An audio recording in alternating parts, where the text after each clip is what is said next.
Praise the Lord. ദൈവ തിരുനാമത്തിന് നന്ദിയോടെ സ്തോത്രം ചെയ്യുന്നു. ഉൽപ്പത്തി പുസ്തകം 31 അധ്യായം അതിന്റെ 24 വാക്യം. എന്നാൽ ദൈവം രാത്രി സ്വപ്നത്തിൽ അരാമ്യനായ ലാബാന്റെ അടുക്കൽ വന്ന് അവനോട്, നീ യാക്കോബിനോട് ഗുണമെങ്കിലും ദോഷമെങ്കിലും പറയാതിരിപ്പാൻ സൂക്ഷിച്ചുകൊള്ളുക എന്ന് കൽപ്പിച്ചു. അനുഗ്രഹീതമായ ദൈവവചനത്തിനായിട്ട് കർത്താവിന് നന്ദി പറയുന്നു.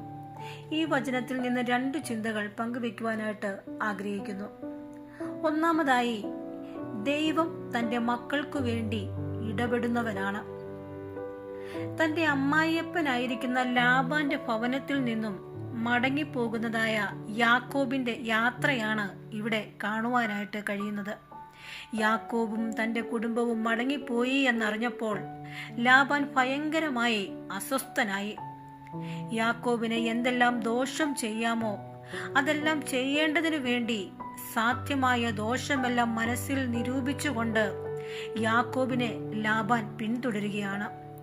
യാക്കോബ് തീർത്തും അപകടമായിരിക്കുന്ന ഒരു അന്തരീക്ഷത്തിലായിരിക്കുന്നു. ഒരു പർവ്വതത്തിന്റെ അങ്ങേ തലക്കിലും ഇങ്ങേ തലക്കിലുമായി 2 പേരും രാത്രികൾ തമ്പടിച്ചിരിക്കുമ്പോൾ ദൈവം രാത്രിയിൽ ഒരു ദർശനത്തിൽ ലാബാനോട് ഇടപെട്ടിട്ട് വ്യക്തമായി അവനോട് സംസാരിക്കുകയാണ്. യാക്കോബിന് വിരോധമായി ഗുണമാകട്ടെ ദോഷമാകട്ടെ നീ ചെയ്യരുത് എന്ന്.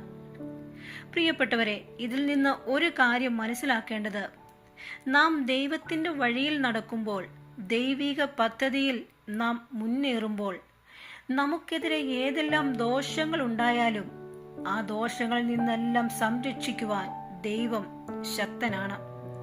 അങ്ങനെ ദോഷം ചെയ്യുന്നവരോട് ഇടപെടുവാനും ദോഷം ചെയ്യരുത് എന്ന് കൽപ്പിക്കുവാനും കഴിവുള്ളവനാണ് നമ്മുടെ ദൈവം.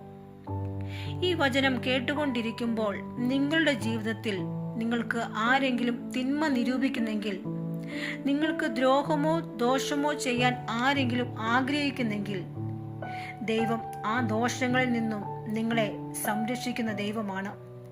അതുകൊണ്ടാണ് യെശയ്യാവ് പറഞ്ഞത്, നിനക്കെതിരെ ഒരുങ്ങുന്ന ഒരു ആയുധവും ഫലിക്കയില്ല എന്ന്.